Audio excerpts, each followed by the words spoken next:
Sergeant Marcus Cole had never planned to fight in an alien tournament, but life had a way of destroying plans and leaving only rage behind 6 months ago.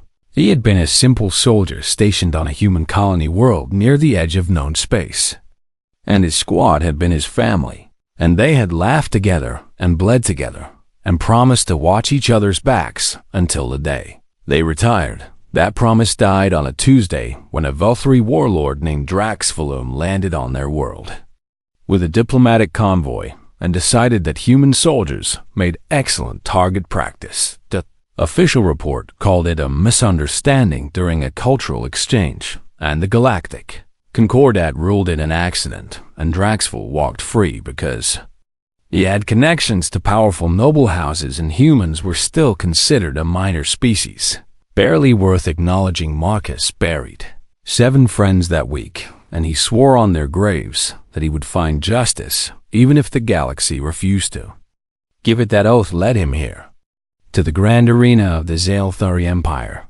where 10,000 aliens watched from crystalline seats and waited to see the strange human died. The Tournament of Champions was older than human civilization itself, and every decade warriors from across the galaxy competed for the greatest prize imaginable, the hand of an imperial princess, and all the political power that came with such a union. Any being who won the tournament gained nobles standing in the Concordat, and nobles could demand trials by combat against those who had wronged them. And that single rule was the only path Marcus had found to reach Draxvalum legally. He had trained for 2 years in secret, and he had studied every species he might face, and he had learned to fight in ways that made veteran warriors call him insane. The first round had been against a Crethan warrior, an insectoid creature with 4 arms and mandibles that dripped paralytic venom, and the bookmakers had given Marcus a 0% chance of survival. Marcus won in 30 seconds by doing something no sane fighter would attempt. He charged directly into the creature's guard and jammed his fingers into the soft joints of its exoskeleton before it could process that a human would be crazy enough to get that close. The second round brought a Mindweaver, a pale floating being that could read thoughts and predict attacks before they happened. And everyone knew that no one could defeat a Mindweaver in single combat, because thinking about an attack meant telegraphing at Marcus won by not thinking at all. And he had spent months training himself to fight on pure instinct and muscle memory, and he moved without planning and struck without deciding, and the Mindweaver had screamed in frustration as its telepathy found only static where strategy should have been round after round. Marcus advanced, and the galaxy began to pay attention to the impossible human who refused to lose. Gorath Champion had been a mountain of living silicon that could shrug off plasma fire and crush starship hulls with its bare hands. And Marcus had beaten it by targeting the acoustic sensors it used for spatial awareness and filling the arena with sonic grenades until the creature could not tell up from down.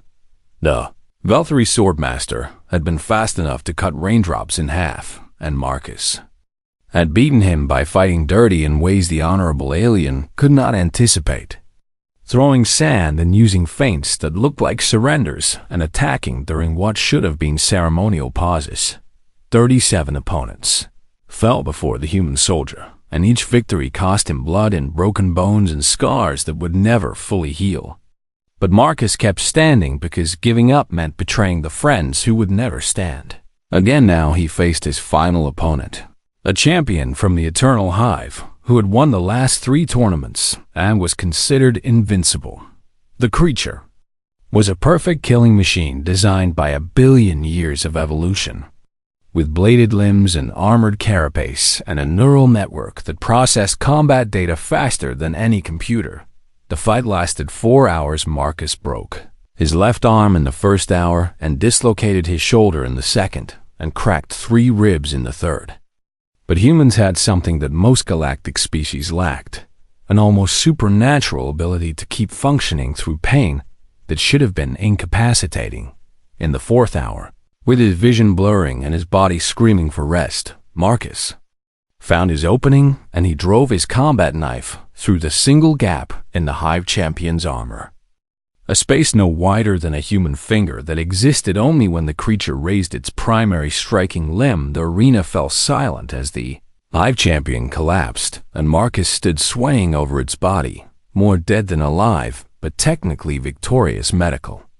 Drones rushed to stabilize him, and the crowd erupted in sounds that might have been cheering or might have been disbelief, and Marcus heard none of it because he was focused on staying conscious for what came next. Emperor Zelthrax himself descended from the royal observation platform, a towering figure with blue-scaled skin and 4 golden eyes and an aura of power that made Marcus's human instincts scream warnings. Behind the Emperor walked 7 figures in ceremonial robes, and these were the princesses of the Zalthari Empire. And one of them would become Marcus's bride if he could just stay on his feet long enough to speak. Champion. The Emperor's voice resonated through the arena like thunder-given words. You have fought with courage that honors this ancient tradition, and you have proven yourself worthy of a prize that lesser beings could never claim. And now the choice falls to you. The 7 princesses arranged themselves in a line, and Marcus forced his swelling eyes to focus on each one. 6 of them stood tall and proud with elaborate cranial crests that marked them as genetically superior among their kind. And their faction insignias blazed with holographic fire, and their eyes held the calculating coldness of beings who had spent their lives playing political games for galactic stakes, military alliances and trade monopolies and scientific consortiums.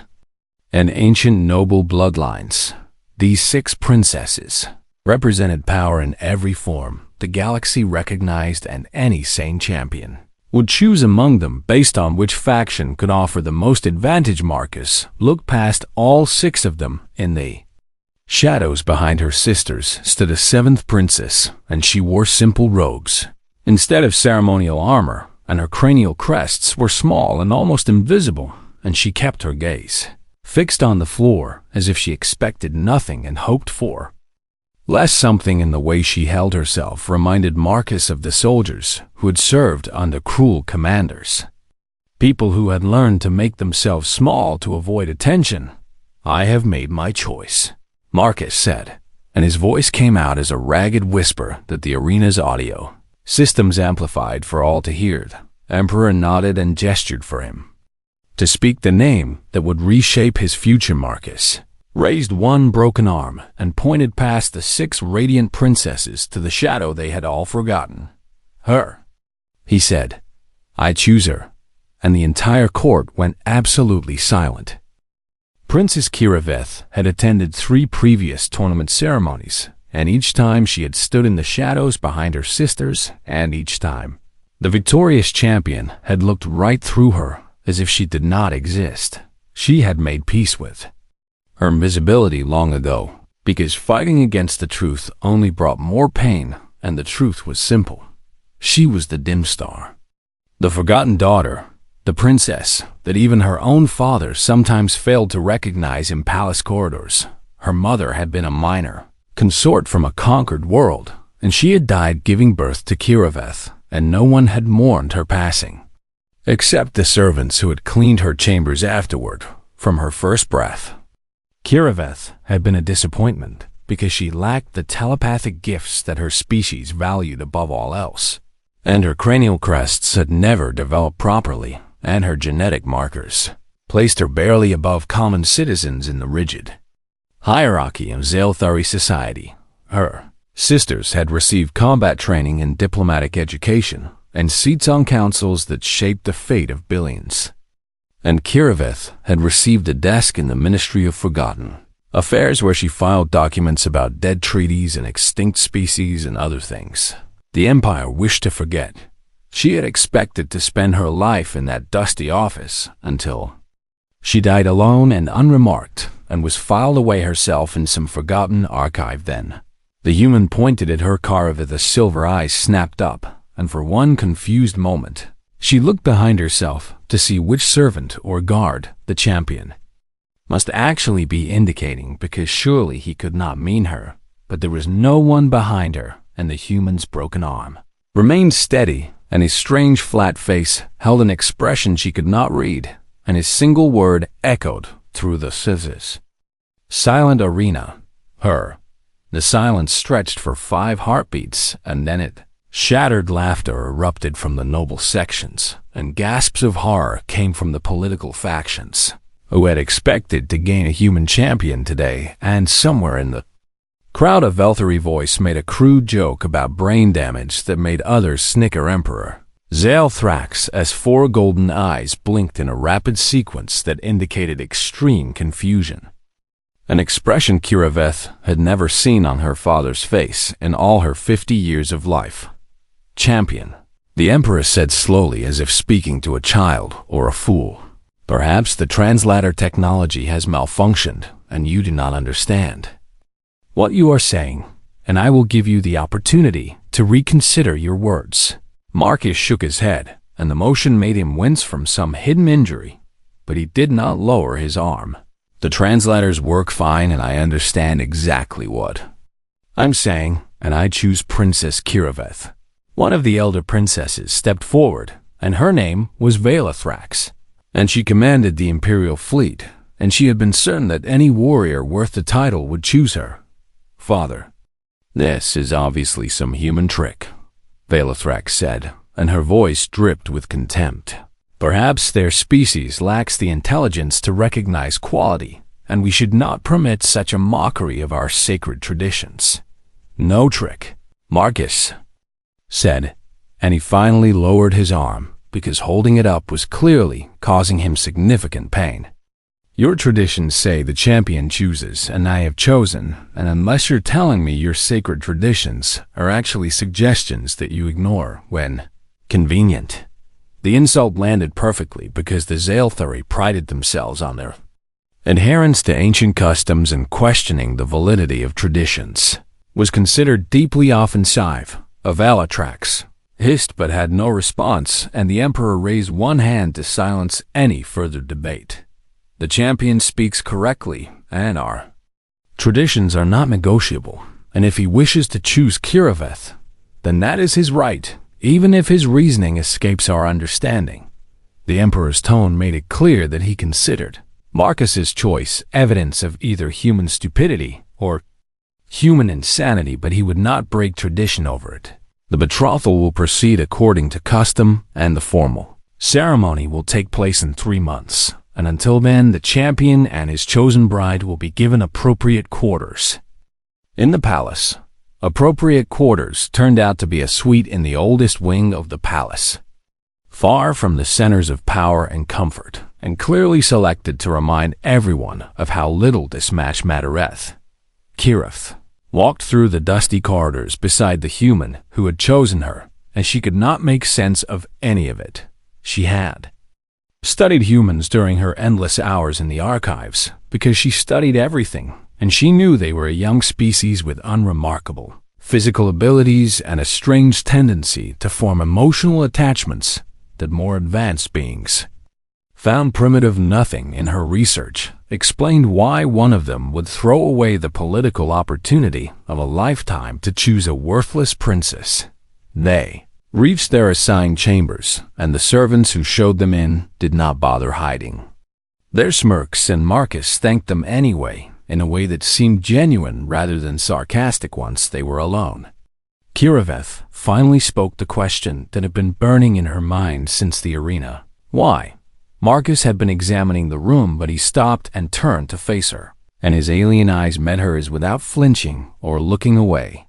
Why what?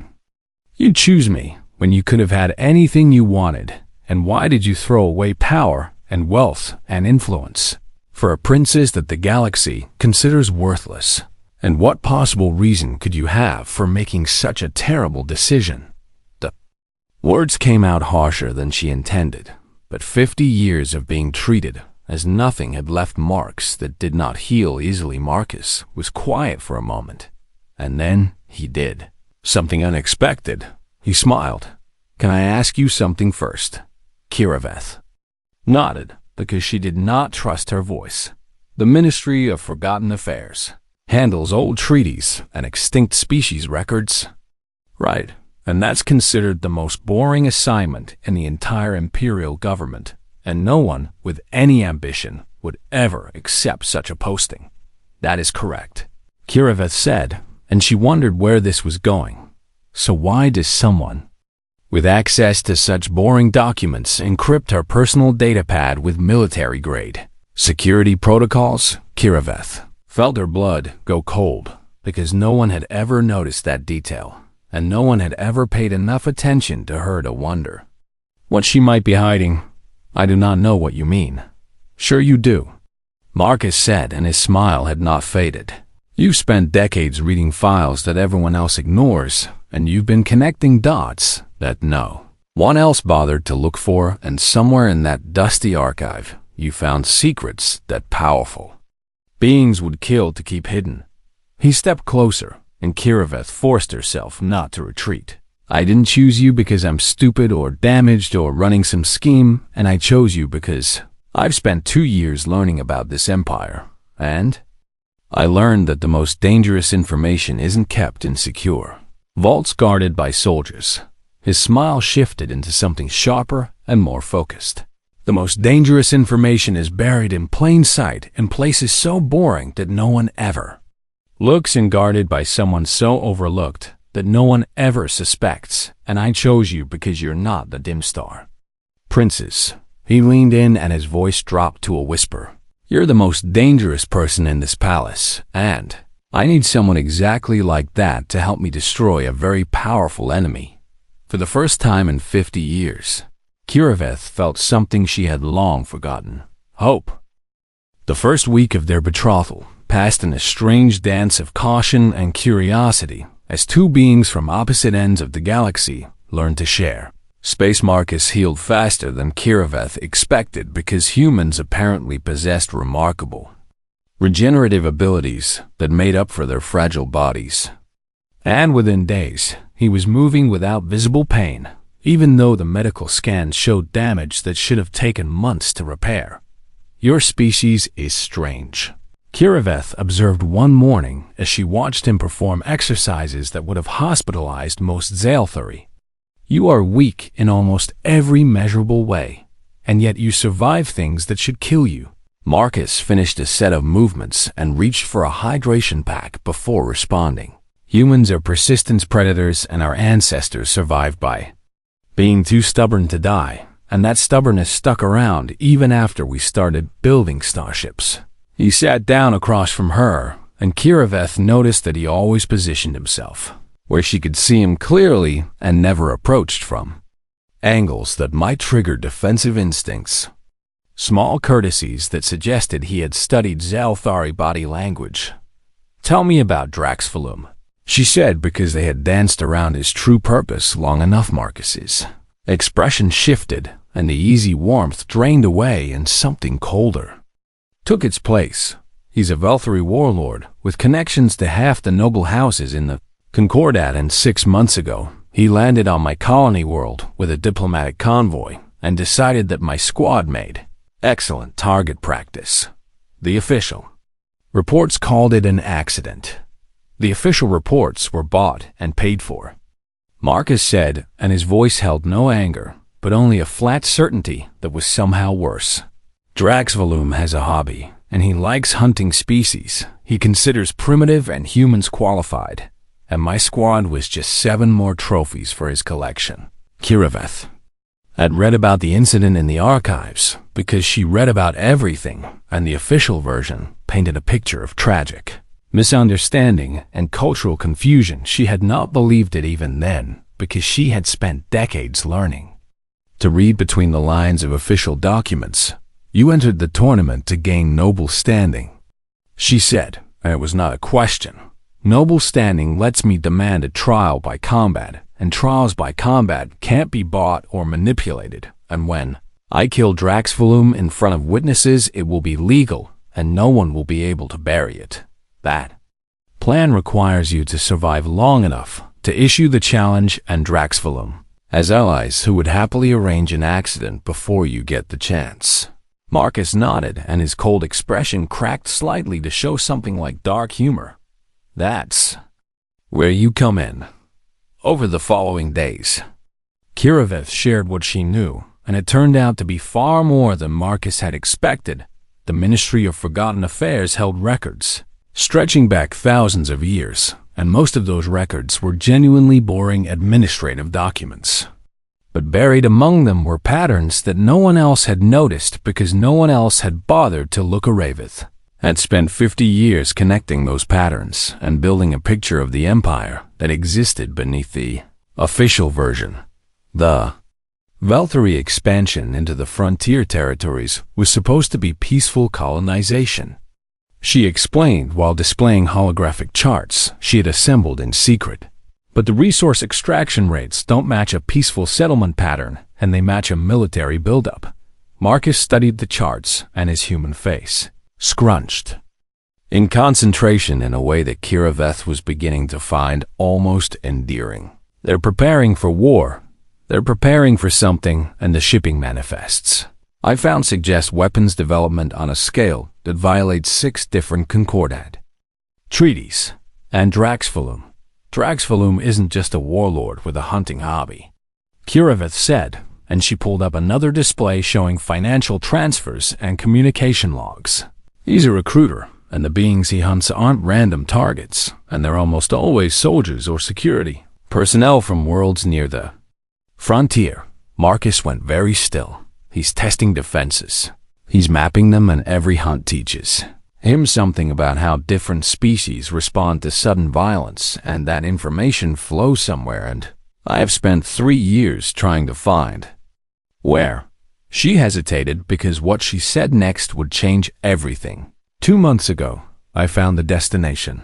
The display changed to show a complex web of connections, and at the center sat 3 names that made Marcus's breath catch.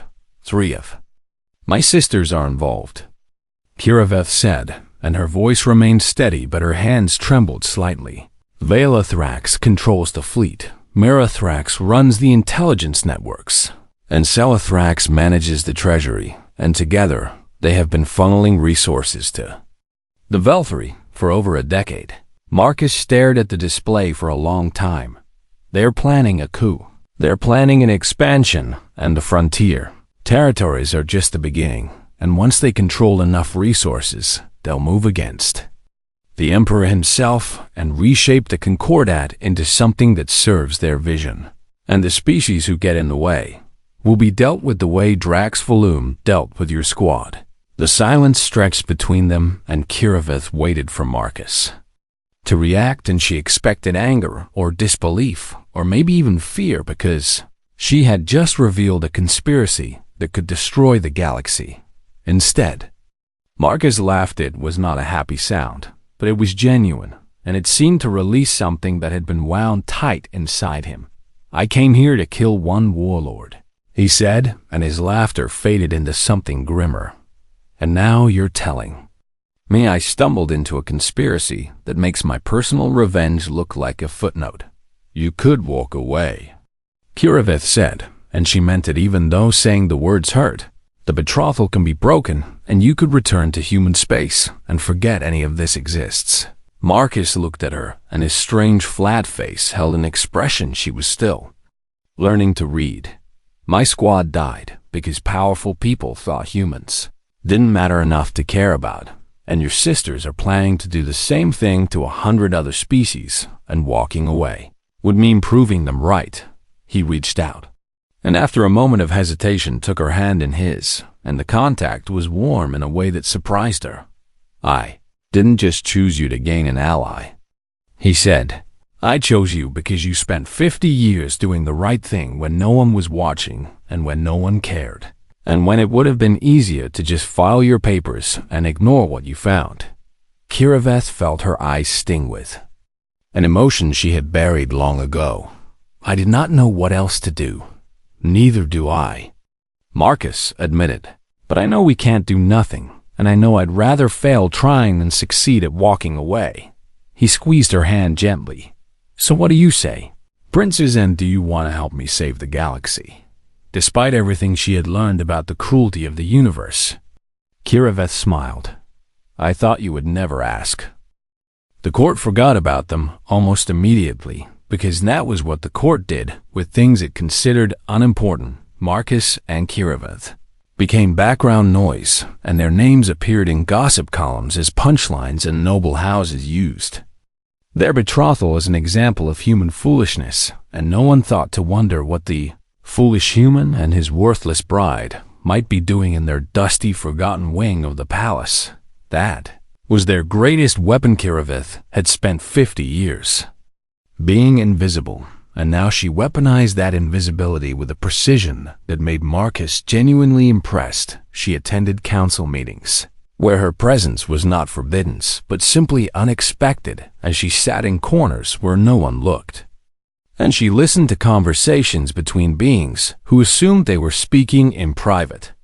The Zalthari had a blind spot when it came to their forgotten princess, because they had spent so long treating her as furniture that they had forgotten. Furniture could have ears. Meanwhile, Marcus worked a different angle. Humans had a gift for making connections with beings that more advanced species overlooked, and Marcus used that gift shamelessly. He learned the names of every servant in the palace, and he asked about their families and their worries and their dreams, and he treated maintenance workers and cleaning staff with the same respect. He would show to admirals and emperors. At first, they were suspicious because no noble had ever cared about their lives before. But humans were apparently very good at seeming sincere, because they actually were sincere within a month. Marcus had a network of informants that stretched through every corridor of the palace, and they told him things they would never tell the intelligence services, because he had taken the time to remember their children's names. The supply clerk in the eastern warehouse says 3 unmarked shipments arrived last night, a Gorvathy cleaner mentioned while pretending to dust a statue near Marcus. Heavy containers and no documentation, and destination listed as classified. Thank you. Well, Marcus said, and he meant it. How is your daughter's school application going? The cleaner's rocky face shifted in what might have been surprise or pleasure. She was accepted, and I wanted to thank you for the recommendation letter. She earned it herself, and I just told the truth about how smart she is. Small kindnesses accumulated into something larger, and information flowed, and patterns emerged from the Kauskaraves.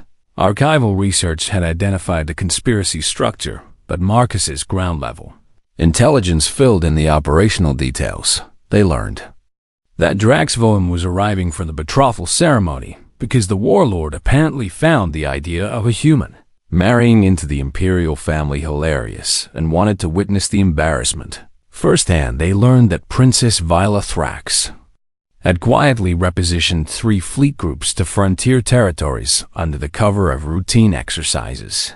They learned that Princess Myra Thrax had been systematically eliminating intelligence officers who asked too many questions about Velthari activities and making their deaths look like accidents. They learned that Princess Thrax had created a shadow budget that funneled enough credits to fund a small war without appearing in any official ledger. We have enough evidence to prove the conspiracy exists, Kiraveth said one night as she reviewed their compiled intelligence, but we lack the final piece, the connection to the Emperor. Marcus finished her thought because they had grown comfortable enough to do that now. My father may already know, and he may be part of it, or he may be a target, and we cannot determine which without tipping our hand. Marcus paced the room in the restless way that humans did when they were thinking hard. The betrothal ceremony, he said slowly. Everyone will be there, and your father and your sisters in Draxvolum, and delegates from every major species in the Concordat. It is the largest gathering of the year, and security will be at maximum, and no one will be able to leave once the ceremony begins. And tradition says, I get to make a champion statement before the vows. Kiraveth's silver eyes widened as she understood what he was suggesting. A champion's statement is sacrosanct, and you could say anything, and no one could legally stop you until you finished. I could present evidence, and I could name names, and I could force a response in front of witnesses that the conspiracy couldn't silence or buy. You would be gambling everything on a single moment. And if the Emperor is part of the conspiracy, He will have you killed before you finish speaking." Marcus stopped pacing and turned to face her. "What do your instincts tell you about your father?" Kiraveth considered the question carefully because she had learned that human instincts often caught things that pure logic missed. "He has never been cruel to me." And that might not seem like much, but cruelty would have been easy, and no one would have blamed him, and instead, he simply ignored me. She paused and searched for the right words. "I think he sees me the way he sees everyone, as a piece on a game board, and I was a useless piece. So he filed me away and forgot about me. But I do not believe he would destroy pieces that still had value. You think he'll protect the Empire even if it means sacrificing his own daughters. I think he loves power more than family, and a conspiracy threatens his power. And yes, I think he will choose the Empire." Marcus nodded slowly.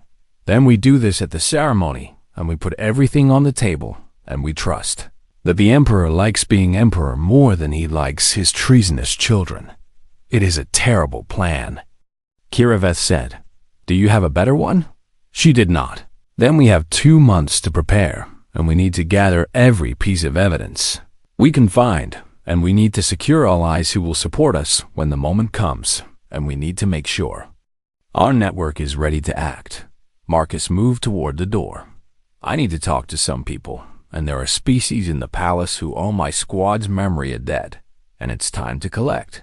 Kiraveth watched him go, and she felt something strange building in her chest. For 50 years she had been alone, and her knowledge had been a burden she carried in silence, and her discoveries had weighed on her like stones, and she had never expected to find someone who would share that weight. The human soldier had chosen her because he needed an ally. But somewhere in the past weeks, he had become something more. She was not ready to name that something, but she knew it was changing her in ways she had not anticipated. The dim star was burning brighter than it ever had before, and soon the entire galaxy would see her light. The grand ceremonial hall could hold 10,000 beings, and on the day of the betrothal ceremony, every seat was filled. Delegates from 100 species had gathered to witness what most considered a comedic footnote to imperial history, the marriage of a primitive human to a worthless princess. And many had brought recording devices to capture the embarrassment for later. Entertainment Emperor Zaelthrax sat upon the eternal throne with his 4 golden eyes surveying the crowd, and his expression revealed nothing of his thoughts because emperors learned early to hide their feelings behind masks of stone. The 6 radiant princesses occupied places of honor near the throne, and their faction insignias blazed with light, and their cranial crests gleamed with genetic perfection, and they smiled with the confidence of beings who knew their power was unassailable. Princess Violathrax had positioned her personal guard at key exits because she believed in being prepared for any situation. Princess Mirathrax had intelligence agents scattered through the crowd because she believed in knowing everything that happened. Princess Elthrax had financial advisors on standby because she believed that any crisis could be managed with enough credits. None of them were prepared for what was coming. Draxivalum, the Velthari warlord, sat in the honored guest section with his entourage of hunters and killers, and his reptilian face wore an expression of smug amusement as he waited to watch the human make a fool of himself. He did not notice the servants who had positioned themselves near every door, or the maintenance workers who had gathered in unusual numbers, or the minor functionaries who watched him with cold, steady eyes. Marcus Cole entered from the Eastern Passage wearing a human military dress uniform, crisp and dark and bearing patches that no one in the crowd recognized except for the other humans watching via broadcast across the galaxy. Those patches belonged to his fallen squad, and today they would finally see justice. He walked to the center of the ceremonial space and stood tall despite the scars that covered his body, and he looked like exactly what he was, a soldier who had come to finish a mission. The crowd quieted as Princess Kiraveth descended the grand staircase. She wore a gown of deep midnight blue that caught the light like starfields, and her small Cranial crests had been adorned with silver that sparkled with each step, and she moved with a grace that made several observers blink in surprise. This was not the dim star. They remembered. This was someone who had finally stopped hiding. She took her place beside Marcus, and their eyes met, and something passed between them that needed no words. Emperor Zalthrax raised one hand and the hall fell silent. We gathered to witness the formal betrothal of champion Marcus Cole of Earth to Princess Kiraveth of the Eternal House, and as tradition demands, the champion may speak before the vows are exchanged. The Emperor's tone suggested he expected Marcus to mumble some brief pleasantries and get the embarrassment over with. Quickly Marcus smiled, and it was not a pleasant expression. "Thank you. Emperor, and I will make my champion's statement now." He activated a holographic projector that had been concealed in his uniform, and suddenly, the air above the ceremonial space blazed with light and data and evidence. 6 months ago, a Velthari warlord named Draxvalum murdered 7 human soldiers on a colony world, and the official investigation called it an accident, and justice was denied because Draxvalum had powerful protectors. The crowd stirred, and Draxval's smug expression flickered. With the first hint of uncertainty, I entered this tournament to gain the standing to challenge Draxvalum legally, and I won, and I chose Princess Kiraveth as my bride, and many of you thought that choice was foolish. Marcus gestured, and the holographic display shifted to show shipping manifests and financial records and communication logs. You were wrong, and I chose the one person in this empire who had spent 50 years uncovering a conspiracy that reaches to the highest levels of power. The display expanded to show the web of connections that Kiraveth had assembled. The flow of resources and the pattern of eliminated witnesses and the slow patient build up towards something terrible. 3 members of the imperial family have been working with Velthari interests to destabilize frontier territories and prepare for an expansion that will cost millions of lives. He named them. Princess Vela Thrax has repositioned fleet assets to support an invasion that will begin within the year. Princess Myra Thrax has eliminated 17 intelligence officers who discovered pieces of this conspiracy. Princess Sela Thrax has funded the entire operation through a shadow budget that represents theft from the imperial treasury on a scale that defies comprehension. The hall erupted in chaos. Vela Thrax screamed orders at her guards that they found themselves blocked by servants and workers and minor officials who had chosen their side long before. Today Morathrax reached for a concealed weapon but discovered that her holster was empty because a cleaning worker had removed it hours ago. Salathrax tried to flee, but every exit was held by beings she had never bothered to notice. It. Draxvalum rose from his seat with murder in his eyes, and he drew a blade that should never have made it past security, and he lunged toward Marcus with the speed that had made him legendary among hunters. Never reached his target, a Goroth maintenance worker stepped into his path.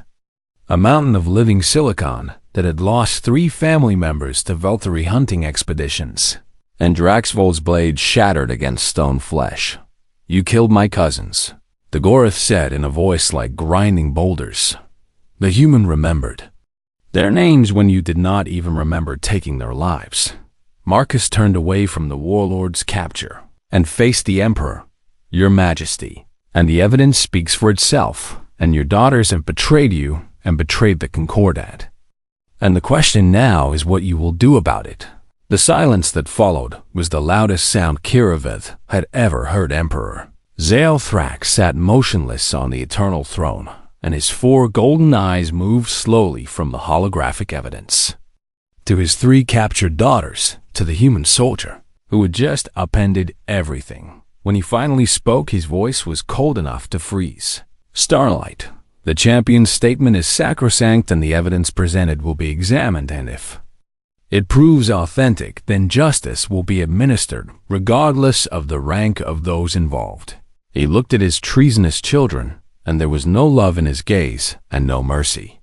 "Take them to the deep cells and begin the investigation immediately." Guards moved, and the three princesses were led away, and Drax Volum was dragged behind them, and the crowd watched in stunned silence as power shifted in ways they had never imagined. The Emperor's gaze settled on Marcus and Kiraveth. You have done the Empire a great service, and you have also created a political crisis that will take decades to resolve. And I am not certain whether to reward you or have you executed. We'll take the reward, Marcus said, and his tone was respectful but not afraid. The Emperor almost smiled. Very well, and Princess Kiraveth, you are hereby appointed to the Imperial Intelligence Directorate with full authority to continue rooting out any remaining elements of this conspiracy. Kiraveth bowed, and her silver eyes shone with something that might have been tears. Thank you, Father. It was the first time she had called him that in 50 years. The Emperor nodded once and then turned to address the still stunned crowd. The betrothal ceremony will continue and witnesses are still required, and I suggest everyone pay close attention, because clearly we have all underestimated what humans and overlooked princesses can accomplish when they work together. The ceremony proceeded and vows were exchanged, and Marcus Cole of Earth was formally joined to Princess Kiraveth of the Eternal House as they walked back up the aisle together. Now officially married, a Gorath ambassador stepped into their path. We did not understand humans before, the silicon being said in its slow grinding voice. You are small and brief and fragile, and we thought your victory in the tournament was luck. Marcus waited because he had learned that Gorath took their time with words. We understand now, and you see value where others see nothing, and you make allies where others make servants, and you fight for what is correct, even when it costs you everything. The ambassador bowed, a gesture of deep respect among its people. The Gorath will remember this day, and we will remember what humans fight for. Marcus took Kiraveth's hand and felt her squeeze back. We fight for the people who matter, he said, and sometimes the whole galaxy needs to be reminded that everyone matters. They walked out of the ceremonial hall and into a future neither of them had expected 20 years later.